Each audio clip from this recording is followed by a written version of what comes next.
Throughout the book of Deuteronomy, Moses has been reminding the people about their journey from Egyptian bondage to right on the border of the land of Israel, has been preparing them spiritually for entrance to the land and how they need to be committed to the covenant with God, and if so, they will definitely experience the bounty of the land and many other blessings from God. And Moses uses a variety of methods in order to provide the sense of inspiration and motivation for the people throughout the book of Deuteronomy. All very positive, reminding them that the land is a land flowing with milk and honey, reminding them of the Ten Commandments, etc.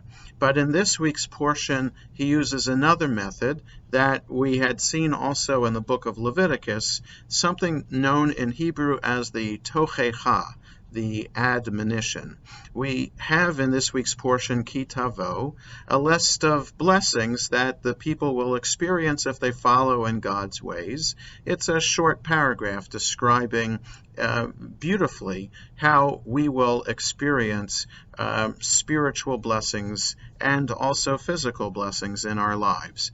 But then it's followed with a long list, many verses, describing innumerable punishments in graphic detail that would befall the people if they neglected in God's ways.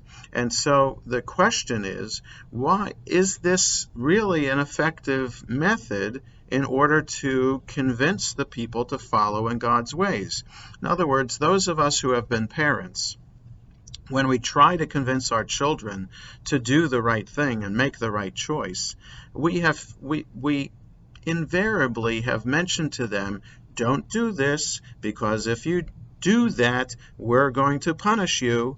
And then most often our children will test us and see, wonder really if they're going to punish me or not. And so since that is an inherent human instinct to kind of test the parent for their discipline strategies, and then by extension the people would be testing God as well, it calls into question this idea, how are we spiritual religious people? Should it be of our own inspiration and our own motivation, or should it be because we fear God from above hovering over us and potentially punishing us if we neglect to follow in God's ways?